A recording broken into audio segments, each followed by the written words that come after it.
ಇನ್ನು ಚಿಂತಾಮಣಿಯ ಟೆಕ್ಕಿ ಪ್ರಜ್ವಲ್ ಕಥೆಯನ್ನು ನೋಡೋಣ. ಆತನು ಕೂಡ ಪಾಪ ನಿನ್ನೆ ಮೃತಪಟ್ಟಂತಹ ವ್ಯಕ್ತಿ. ಕಾಲ್ ತುಳಿತದಲ್ಲಿ ಕೊನೆಯುಸಿರೆಳೆದಿದ್ದಾರೆ ಚಿಂತಾಮಣಿ ಮೂಲದ ಟೆಕ್ಕಿ ಪ್ರಜ್ವಲ್. ನಿನ್ನೆ ಖಾಸಗಿ ಕಂಪನಿಯ ಇಂಟರ್ವ್ಯೂ ಮುಗಿಸ್ಕೊಂಡು ಬಂದಿದ್ದರಂತೆ ಪ್ರಜ್ವಲ್. ಬೆಳಗ್ಗೆ ಇಂಟರ್ವ್ಯೂ, ಮಧ್ಯಾಹ್ನ ಇಲ್ಲಿ ಕ್ರಿಕೆಟ್ ನೋಡೋದಕ್ಕೆ ಅಂತ ಬಂದಿದ್ದಾರೆ, ಪ್ಲೇಯರ್ಸ್ ನೋಡೋದಕ್ಕೆ ಅಂತ. ಪ್ರಜ್ವಲ್ ವಿಜಯೋತ್ಸವಕ್ಕೆ ಹೋಗಿದ್ದು ಮನೆಯವರಿಗೆ ಗೊತ್ತಿರಲಿಲ್ಲ. ಆಮೇಲೆ ಗೊತ್ತಾಗುತ್ತೆ ಮಗ ಮೃತಪಟ್ಟಿದ್ದಾನೆ ಅಂತ. ಪುತ್ರನ ಸಾವಿನ ಸುದ್ದಿಯನ್ನು ತಿಳಿದು ಕುಟುಂಬಸ್ಥರು ಗೋಳಾಡ್ಬಿಟ್ಟಿದ್ದಾರೆ ಪಾಪ ಪ್ರಜ್ವಲ್ ಅವರ ಪೋಷಕರು. ಈತನು ಕೂಡ ಓದನ್ನು ಮುಗಿಸಿ ಕೆಲಸದ ಹುಡುಕಾಟದಲ್ಲಿದ್ದ. ಒಂದು ಇಂಟರ್ವ್ಯೂ ಅಟೆಂಡ್ ಮಾಡಿ ಬಂದಿದ್ದ. ಅದು ನೆನ್ನೆನೇ ಇಂಟರ್ವ್ಯೂ ಅಟೆಂಡ್ ಮಾಡಿರೋದು. ಬಟ್ ಈತ ಅಲ್ಲಿಗೆ ಹೋಗಿದ್ದು ಗೊತ್ತಿಲ್ಲ ಯಾರಿಗೂ. ಅಲ್ಲ, ಗೊತ್ತಿದ್ರೂ ಈ ಮಕ್ಕಳನ್ನ ತಡೆಯೋಕ್ಕೂ ಆಗಲ್ಲ. ಎಲ್ಲ 20, 22, 23 ವರ್ಷದವರು ಮಕ್ಕಳು ಮನೆ ಮಾತು ಕೇಳ್ತಾರ? ಹೋಗಬೇಡ ಅಂದರೂ ಹೋಗ್ತಾರೆ.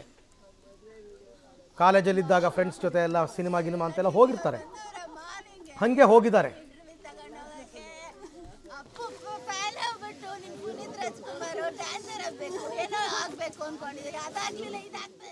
ಸರ್, ಮಗ BE ಮಾಡಿದ್ದ, ಈಗ ತಾನೇ ಕೆಲಸಕ್ಕೆ ಸೇರಿದ್ದ. ಇನ್ನು ಇನ್ನೇನು ನಮ್ಮನ್ನೆಲ್ಲ ನೋಡ್ಕೊಳ್ಳೋವಂಥ ಒಂದು ಪರಿಸ್ಥಿತಿ ಬಂದಿತ್ತು. ನಾವೆಲ್ಲ ದಿನಗೂಲಿ ನೌಕರಾಗಿ ಕೆಲಸ ಮಾಡ್ತಾಯಿದ್ದೀವಿ. ದಿನ ಕಷ್ಟಪಟ್ಟು ರಾತ್ರಿ ಆಗಲೂ OT ಎಲ್ಲ ಮಾಡಿ ಅವ್ನು ಕಷ್ಟಪಟ್ಟು ಆ ಲೆವೆಲ್ವರೆಗೂ ತಂದಿದ್ವಿ.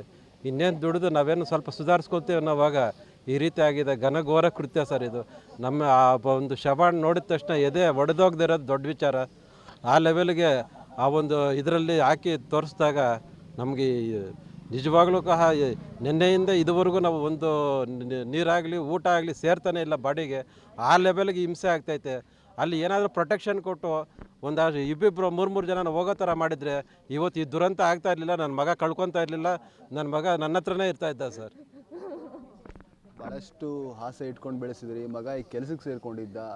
ಭಾಳ ಕಷ್ಟ ಇರುತ್ತೆ ಮಗನ ಬೆಳೆಸ್ಬೇಕು ಈ ಲೆವೆಲ್ಗೆ ಅಂತಂದರೆ. ಇವತ್ತು ಈ ರೀತಿ ಆಗಿದೆ, ಭಾಳ ನೋವು ಸರ್. ಇನ್ನೂ ಏನೆಲ್ಲ ಕನಸುಗಳಿದ್ವು ಸರ್ ಮಗನ ಬಗ್ಗೆ? ಮಗ ಸೈಟ್ ತೊಗೋಬೇಕು ಅಂತಿದ್ದು. ಈಗ ತಾನೇ ಜಾಯ್ನ್ ಆಗಿದ್ದ. ತಿಂಗಳ ಇದರಲ್ಲಿ ಇದು ಮಾಡಿಬಿಟ್ಟು ಇನ್ಸ್ಟಾಲ್ಮೆಂಟಲ್ಲಿ ಸೈಟ್ ತೊಗೊಂಡು, ಅಪ್ಪ ನಿನ್ನ ಮನೆ ಕಟ್ಸ್ಕೊಡ್ತೀನಪ್ಪ ಸ್ವಂತ ಮನೆ ಅಂತೇಳಿ ಹೇಳಿದ್ದ. ಇವಾಗ ಸ್ವಂತ ಮನೆಯೂ ಇಲ್ಲ, ಸ್ವಂತ ಮಗನೂ ಇಲ್ಲ. ಜೀವನನೇ ಬರಡಾಗ್ಬಿಟ್ಟಿದೆ ಸರ್. ಜೀವನ ಪರ್ಯಂತ ಮಗನೇ ಇಲ್ಲ ಸರ್. ನಾವು ಜೀವನ ಯಾರು ನೆನೆಸ್ಕೋಬೇಕು ಸರ್? ಈಗ ಮಗ ಅಂತ ನಾವು ನಮಗೆ ಮಾಡ್ಬೇಕಾಗಿರೋ ಕಾರ್ಯನ ನಾವು ಇವಾಗ ಅವ್ರನ್ನ ಮಾಡ್ಬೇಕಲ್ಲ ಸರ್. ಕಾರ್ಯನ ಅವ್ನು ಮನ್ಕೊಳ್ತಿರೋ ಸಲ ಎಲ್ಲ ನೋಡಿದ್ರೆ ನಮಗೆ ದುಃಖ ಇನ್ನೂ ಜಾಸ್ತಿ ಆಗುತ್ತಲ್ಲ ಸರ್. ನಾವು ಹೋಗ್ಬೇಕಾಗಿತ್ತು, ಅವನು ಹೋಗ್ಬೇಕಾನೆ ಸರ್. ನಮ್ಮ ದುಃಖ ಹೇಳೋಕ್ಕಾಗಲ್ಲ ಸರ್. ನಾನು ಅವ್ನಿಗೆ ಏನೇನೋ ಆಸೆ ಕಟ್ಕೊಂಡಿದ್ದೆ ಸರ್. ಇನ್ನು 2 ವರ್ಷ 3 ವರ್ಷದೊಳಗಡೆ ಅವ್ನಿಗೆ ಮದುವೆ ಗ್ರ್ಯಾಂಡಾಗಿ ಮಾಡಬೇಕು, ನಾನು ಚೆನ್ನಾಗಿ ನೋಡ್ಕೊಬೇಕು ನನ್ನ ಮಗನ ಸೊಸೆನ, ಏನೇನೋ ಆಸೆ ಕಟ್ಕೊಂಡಿದ್ದೆ ಸರ್. ಎಲ್ಲ ನಿಟ್ಟು ನೀರು ಮಾಡಿ ಹೊಟ್ಟೋಗ್ಬಿಟ್ಟ ಸರ್. ತಮ್ಮ ಜೊತೆಲೇ ಇದ್ದಿದ್ದು ಸರ್, ಬೇರೆ ಎಲ್ಲದ ಇದ್ದಿದ್ದು? ಇಲ್ಲ, ನಮ್ಮ ಜೊತೆಲೇ ಇದ್ದಿದ್ದು. ತಾವು ಬೆಂಗಳೂರಲ್ಲೇ ಇದ್ದಿದ್ದಲ್ಲ? ಹೌದು. ನಿನ್ನೆ ಹೋಗುವಾಗ ಏನು ಹೇಳಿಬಿಟ್ಟು ಹೋಗಿದ್ದೆ? ಹೇಗೆ? ಮಧ್ಯಾಹ್ನ ಹೇಳ್ದ ಸರ್, ಕೆಲ್ಸಕ್ಕೆ ಹೋಗಿದ್ದ. ಹೇಳ್ಬಿಟ್ಟು ನಾವು ಗಾಡಿ ತಗೊಂಡು ಹೋಗ್ತಾ ಇದ್ದೀನಿ ಅಂತ ಹೇಳಿ ಹೋದ ಸರ್. ನಾವು ಬೇಡ ಅಂತಾನೂ ಅಂದ್ವಿ ಸರ್. ನೆನ್ನೆಲ್ಲ ಮಾಡಿದೆ, ತಿರ್ಗಾ ಯಾಕೆ ಅಂತ. ಇಲ್ಲ, ಹೋಗಿ 4 o'clockಗೆಲ್ಲ ರಿಟರ್ನ್ ಆಗ್ತೀನಿ ಅಂತ ಹೇಳಿ ಹೋದವನು. ಫೋನೇ ಮಾಡಿಲ್ಲ ಸರ್. ನಮಗೆ ಗೊತ್ತಾಗಿದ್ದು ಮೊಬೈಲಿಂದ. ನಾವು ಫೋನ್ ಮಾಡಿದಾಗ ಪೊಲೀಸ್ ಅವ್ರು ಎತ್ತಿದ್ರು, ನಮ್ಮ ತಂಗಿಯವ್ರು ಮಾಡಿದ್ರು. ಅವ್ರು ಎತ್ತಿದಾಗ ನಮ್ಗೆ ವಿಷಯ ಗೊತ್ತಾಯಿತು. ಇವರು ಆಮೇಲೆ ಹೇಳಿದ್ರು, ಈ ಥರ ಪೊಲೀಸ್ ಹತ್ರ ಮೊಬೈಲ್ ಇದೆ ಅಪ್ಪುದು, ಏನು ಅಂತ ಕೇಳಿ ಅಂತ. ನಾವು ಆಮೇಲೆ ಫೋನ್ ಮಾಡಿದ್ವಿ. ಪೊಲೀಸ್ ಅವ್ರು ತೆಗೆದು ನಿಮ್ಮ ಮೊಬೈಲಿದೆ, ಕಲೆಕ್ಟ್ ಮಾಡ್ಕೊಳ್ಳಿ ಅಂದರು. ಸರಿ ಆಯಿತು, ಆಟೋದಲ್ಲಿ ಬುಕ್ ಮಾಡಿಕೊಂಡು ಹೋಗಿ ಅದನ್ನು ಕಲೆಕ್ಟ್ ಮಾಡ್ಕೊಳಕ್ಕೆ ಹೋದರೆ, ಫಸ್ಟು ನೀವು ಪರ್ಸನ್ ಎಲ್ಲಿದ್ದಾರೆ ನೋಡ್ಕೊಳ್ರಿ ಅಂದರು. ಇಬ್ಬರನ್ನ ಅಲ್ಲಿ ಬಿಟ್ಬಿಟ್ಟು ಮೊಬೈಲ್ ಕಲೆಕ್ಟ್ ಮಾಡ್ಕೊಳ್ಳೋಕ್ಕೆ ನಾನು ಇನ್ನೊಬ್ಬ ಫ್ರೆಂಡು ಹೋಗಿ ಅಲ್ಲಿ ಇದು ಮಾಡಿದ್ವಿ, ಇದು ಬೋರಿಂಗ್ಗೆ. ಆ ಬೋರಿಂಗಲ್ಲಿ ಇರಲಿಲ್ಲ. ಮತ್ತು ತಿರ್ಗಾ ಇನ್ನೊಂದು ಹಾಸ್ಪಿಟ್ಲು ಯಾವುದು ವೈದ್ಯಗಿನ, ಅಲ್ಲಿಗೆ ಹೋಗಿದ್ವಿ. ಅಲ್ಲಿ ಆ ಲಿಸ್ಟಲ್ಲಿ ಇವನ ಹೆಸರೇ ಇರಲಿಲ್ಲ. ಯಾಕಂದರೆ ಇವಂದು ಏನೂ ಐಡೆಂಟಿಫೈಯೇ ಇರಲಿಲ್ಲ. ಅವ್ರು ಅನ್ನೋನ್ ಇದು ಅಂತ ಪರ್ಸನ್ ಅಂತ ಹೇಳಿ ಮಾರ್ಚರಿಯಲ್ಲಿ ಇಟ್ಟಿದ್ರು. ನೀವು ಬೇಕಾದ್ರೆ ಟೆಸ್ಟ್ ಹೋಗಿ ಚೆಕ್ ಮಾಡಿ, ಅವರೇ ಆಗಿದ್ರೆ ನೋಡಿಮ್ಮ, ನಮ್ಗೆ ಗೊತ್ತಿಲ್ಲ, ಅದು ಅನ್ನೋನ್ ಪರ್ಸನ್ ಅಂತ ಇಟ್ಟಿದ್ದೀವಿ ಅಂತ ಅಂದರು. ನಾನು ಪರವಾಗಿಲ್ಲ ಸರ್ ತೋರಿಸಿ ಅಂತ ಹೋದೆ. ಹೋಗಿ ಅವ್ರು ಜಸ್ಟ್ ಒಂದು ಸ್ವಲ್ಪ ಓಪನ್ ಮಾಡೋಷ್ಟೊತ್ತಿಗೆ ಗೊತ್ತಾಗೋಯ್ತು ನನಗೆ. ಆ ಪಾದ ನೋಡಿದ ತಕ್ಷಣ ನನ್ನ ಮಗನೇ, ಅದು ನನ್ನ ಮಗಂದೇ ಅಂತ ನನಗೆ ಗೊತ್ತಾಗೋಯ್ತು ಸರ್. ಆ ಪಾದನ ನಾನು ಎತ್ಕೊಂಡು ಆಡಿಸಿ ಬೆಳೆಸಿದ್ದೀನಲ್ಲ ಸರ್, ಅನ್ನಂಗೆ ಗೊತ್ತಾಗೋಯ್ತು. ನಮ್ಮ ಅಪ್ಪುನೇ ಅಂತ ಬರ್ಕೊಂಡೆ ಸರ್. ಆ್ಯಕ್ಚುಲಿ ಅವ್ನು ಪುನೀತ್ ಫೇವ್ರೇಟ್ ಅಂತ ಹೇಳಿ ಅವ್ನಿಗೆ ಅಪ್ಪು ಅಂತ ಇಟ್ಟಿವಿ. ಆ್ಯಕ್ಚುಲಿ ಪ್ರಜ್ವಲ್ ಅಂತ ಹೆಸರು, ಅಪ್ಪು ಅಂತಾನೆ ಕರೆಯೋದು ಸರ್. ಅಪ್ಪು ಇಲ್ಲ, ನಮ್ಮ ಅಪ್ಪುನೇ ಇವನು ಸತ್ತೋದ ಅಂತ ಹೇಳಿದ್ವಿ. ಪುನೀತ್ ರಾಜ್ಕುಮಾರ್ ಅಂದ್ರೆ ಬಿಚ್ಚಿ ಫ್ಯಾನು ಸರ್ ಅವನಿಗೆ.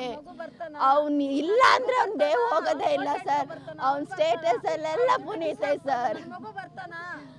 RCBಗೋಸ್ಕರ ಅವ್ನ ಲೈಫ್ನ ಇದು ಮಾಡಿದ್ದಾನೆ. ಅಲ್ಲೇನೋ ಶಾಕ್ ಆಯ್ತಂತೆ, 3 ಜನನ ಹೊರಗಡೆ ಹಾಕಿ ಅವ್ನು ಮತ್ತೆ ಹೋಗಿದ್ದಾನೆ. ಅವ್ನು ಮತ್ತೆ ಬಂದಿಲ್ಲ ಸರ್.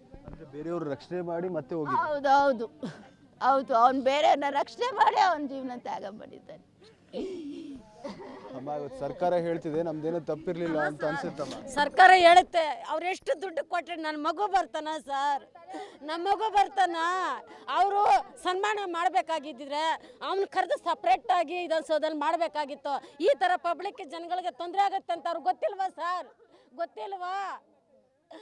ಊಟ ತೊಗೊಂಡು ಸತ್ತೋಗಿದ್ರೆ ಅವ್ನು ನಿಮ್ದಿರ್ತಾ ಇತ್ತು. ಈಗ ಸಾಕಿ ಬೆಳೆಸಿ ಅವನ ಆಟ ಪಾಠ ನೋಡಿ ನಾವು ಹೆಂಗೆ ಸರ್ ನಾವು ಬದುಕಿರೋದು? ನಮ್ದು ಹಂಬಲ್ ರಿಕ್ವೆಸ್ಟ್ ಏನಂದ್ರೆ, ಈ ಥರ ಒಂದು ಪ್ರೋಗ್ರಾಮ್ ನಡೆಯುತ್ತೆ ಅಂದರೆ ಕರೆಕ್ಟಾಗಿ ಸೆಕ್ಯೂರಿಟಿ ಪರ್ಪಸಲ್ಲಿ ಮಾಡಿ. ನೀವು ಏನು ಮಾಡ್ತೀರಾ ಕರೆಕ್ಟಾಗಿ ಒಂದು ಏಜ್ಗೆ ಒಂದು ಪಾಸ್ ಕೊಡಿ, ಇನ್ನೊಂದು ಏಜ್ಗೆ ಇನ್ನೊಂದು ಕೊಡಿ.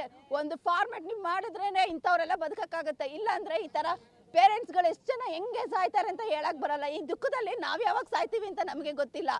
ಅಷ್ಟು ದುಃಖ ಆಗ್ತಾ ಇದೆ ನನಗೆ, ಅಷ್ಟು ನೋವು ಆಗ್ತಾ ಇದೆ. ಇದೊಂದು ಮಗನ ಅದ್ರ ಮೇಲೆ ಬೆಟ್ಟದ ಆಸೆ ಇಟ್ಕೊಂಡಿದ್ದೆ ನಾನು. ಸೊ ಪ್ಲೀಸ್ ನನ್ನ ಹಂಬಲ್ ರಿಕ್ವೆಸ್ಟ್ ಏನಂದರೆ, ಗೌರ್ಮೆಂಟಿಗೆ ಪ್ಲೀಸ್ ಅವ್ರಿಗೆ ಗೈಡ್ಲೈನ್ಸ್ ಕೊಡಿ. ಫಸ್ಟು ಏನು ಪ್ರಕಾರ ಫಾರ್ಮ್ ಮಾಡಬೇಕು, ಯಾವ ರೀತಿ ರೊಟೇಷನ್ಸ್ ಇರಬೇಕು ಅನ್ನೋದನ್ನ ಫಸ್ಟು ಆಲೋಚನೆ ಮಾಡಬೇಕು. ಪರ್ಫೆಕ್ಟಾಗಿ ಮಾಡಬೇಕು. ಯಾವುದನ್ನೇ ಇನ್ ಬಿಟ್ವೀನ್ ಹಾಕೋದಲ್ಲ. ಒಂದು ಸ್ಟ್ಯಾಂಡರ್ಡ್ ಆಗಿ 1 ಇಂದ 10 ಇದ್ರೆ 1 ಇಂದ 10 ಇರಬೇಕು.